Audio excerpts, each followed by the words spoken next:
प्रणाम। चैतन्य चैतन्य चैतन्य। यत्र नार्यस्तु पूज्यन्ते रमन्ते तत्र देवता। जहां नारी की पूजा की जाती है, जहां नारी का सम्मान किया जाता है, वहां देवताओं का वास होता है। मनुस्मृति के तीसरे अध्याय में यह लिखा है। मगर सदियों सदियों से अहंकारी मनुष्य ने स्त्री को दीन और हीन माना है। वानर वृत्ति से मलिन नर ने नारी पर अपना अधिकार जताया है और यह आरोप लगाकर सताया है कि स्त्री नरक का द्वार है। स्त्री को भौतिक संपत्ति की भांति धन मानकर जड़ की तरह बर्ताव किया है। स्त्री को संपत्ति समझकर जुए में दांव पर लगाया है। भर सभा में स्त्री का चिरहरण किया है। स्त्री को जड़ संपत्ति की भांति दान में दिया है। कन्या का दान दिया है, कन्या दान दिया है। स्त्री पर्दा प्रथा चलाकर चेहरा ढककर रखने का आदेश दिया है। वह स्त्री तो पर्दे के पीछे से सब देखती है, मगर पुरुष देख न सके, क्योंकि कचरा मनुष्य के भीतर में, पुरुष के भीतर में भरा हुआ है। अहंकारी पुरुषों ने स्वयं की कमजोरी का स्वीकार न करके स्त्री को क्षुद्र मानकर उसे नरक का द्वार कह दिया है।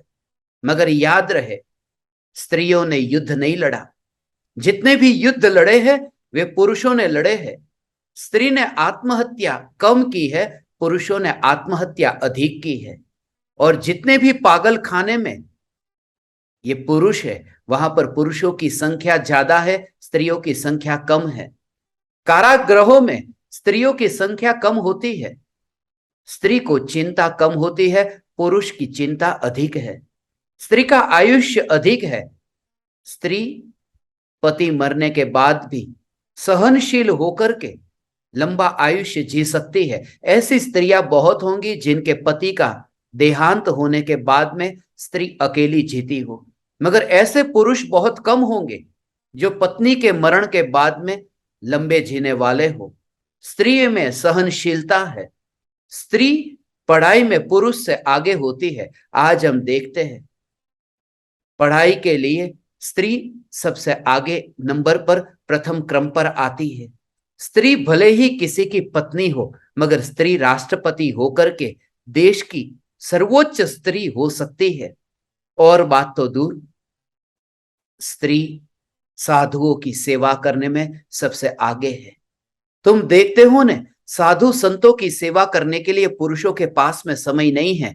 साधु संतों की सेवा के लिए, आहार दान के लिए, औषधि दान के लिए जितना स्त्रियों का योगदान है उतना पुरुषों का नहीं। मंदिरों में हम स्त्रियों की संख्या ज्यादा देखते हैं, फिर भी ये कहते हैं स्त्री नरक का द्वार है। प्रवचनों में स्त्रियों की संख्या अधिक पाई जाती है, फिर भी ये कहते हैं स्त्री नरक का द्वार है। भगवान के समोसरण में भी स्त्रियों की संख्या अधिक थी, मगर फिर भी स्त्री नरक का द्वार है। कोई भी स्त्री नरक का द्वार नहीं है। पुरुष के भीतर स्त्री के प्रति जो विकार का भाव है, वह विकार का भाव नरक का द्वार है। यदि स्त्री नरक का द्वार है तो अपनी मां, अपनी बहन, अपनी बेटी भी स्त्री है। क्या वह नरक का द्वार है? अपनी मां, बहन और बेटी तो दूर, तीर्थंकर भगवान की माता भी तो स्त्री है। आरजी का भी तो स्त्री है। श्रावी का भी तो स्त्री है। क्या स्त्री नरक का द्वार है? याद रहे, माता पिता को वृद्धाश्रम छोड़ने के लिए जाने वाले बेटे मैंने बहुत देखे हैं, परंतु ऐसी एक भी बेटी नहीं देखी जो माता पिता को वृद्धाश्रम लेकर के गई हो। फिर भी हम ये कहते हैं स्त्री नरक का द्वार है। स्त्री नरक का द्वार नहीं है, स्त्री तो मनुष्य भव का द्वार है। जिस मनुष्य भव को पाए बिना मोक्ष की प्राप्ति नहीं हो सकती, ऐसे मनुष्य भव को दिलाने वाली ये स्त्री है। अरे स्त्री नरक का द्वार नहीं है। स्त्री हमें 9 महीने अपने पेट के भीतर रखती है। स्त्री के पेट के भीतर पुरुष 9 महीने रहता है, 18 महीने स्त्री की गोद में ही खेलता है और बड़ा होता है। और अहंकार से भरा हुआ पुरुष यह कह देता है स्त्री नरक का द्वार है। एक बात खास याद रहे, निमित्त यदि नरक का द्वार है तो कल कोई स्त्री यह लिख सकती है, शास्त्र लिख सकती है कि पुरुष नरक का द्वार है। मगर याद रहे, कोई भी निमित्त संसार में भटकाता नहीं है, संसार में अटकाता नहीं है। स्त्री नरक का द्वार नहीं है। एक घटना मुझे स्मरण में आई। किसी आदमी ने गांव के मुखिया को कह दिया, एक स्त्री मुझे बहुत परेशान करती है। गांव के मुखिया ने कहा, कहां है वह स्त्री? उस पुरुष ने कहा कि आओ मेरे घर पर, मैं दिखाता हूं। वह मुखिया जब उस पुरुष के घर पर गया, देखा तो वहां एक भी स्त्री नहीं थी।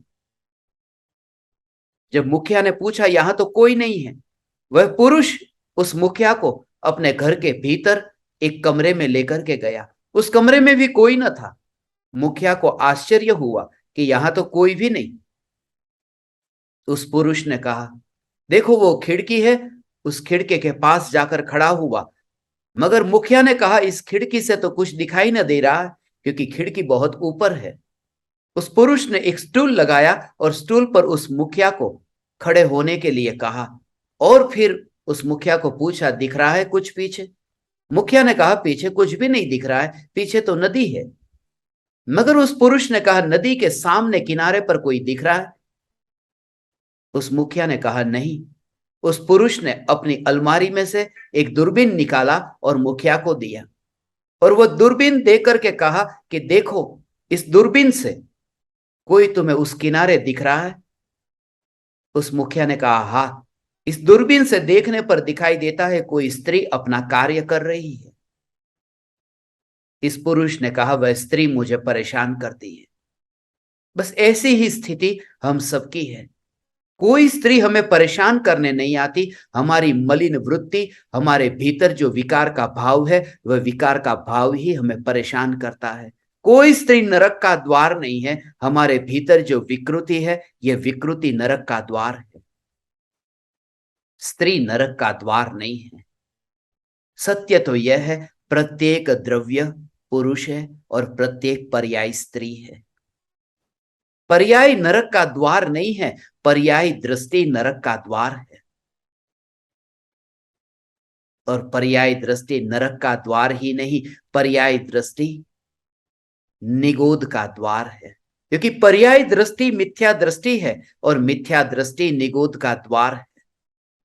एक बात खास याद रहे, हमने स्त्री को बहुत सताया है, स्त्री को बहुत हीन और दीन, स्त्री को बहुत नीचा माना है। यह माना है कि स्त्री की वजह से ही मेरा संसार है। मैं ध्यान में बैठता हूं, मगर स्त्री मुझे परेशान करती है। ध्यान में बैठता हूं तो मेनका आकर के परेशान करती है। मैं तो वन जंगल में बैठा हूं और मेनका ये ध्यान भंग करने क्यों आती है? कोई भी मेनका ध्यान भंग करने नहीं आती। मेनका को क्या पड़ी, कितने दिन से नहाया नहीं, धोया नहीं, बदबू से भरे हुए व्यक्ति के पास में वो मेनका जाए? वह मेनका तुम्हें परेशान करने नहीं आती। तुम्हारे भीतर जो संसार अवस्था में जो वासना रह गई थी, वो जो वासना स्त्री के प्रति रह गई थी, वही परेशान करती है।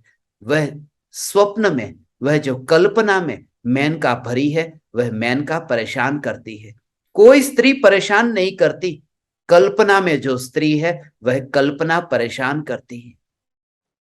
स्त्री नरक का द्वार नहीं है, स्त्री निगोद का द्वार नहीं है। स्त्री की ओर दृष्टि नरक का द्वार है, स्त्री की ओर दृष्टि निगोद का द्वार है। याद रहे, पर्याय द्रव्य की है, द्रव्य सत है, इसलिए सत की पर्याय को सती कहते हैं, द्रव्य की पर्याय को सती कहते हैं। प्रत्येक पर्याय सत की होने से सती है। सती से छेड़खानी करने का प्रयास नरक का द्वार है। सती से छेड़खानी मत करना, अर्थात पर्याय में परिवर्तन करने की जो वृत्ति, फेरफार करने की जो वृत्ति, क्रमबद्ध पर्याय का अस्वीकार, ये पर्याय के साथ की गई छेड़खानी है और ये नरक का द्वार है, निगोद का द्वार है।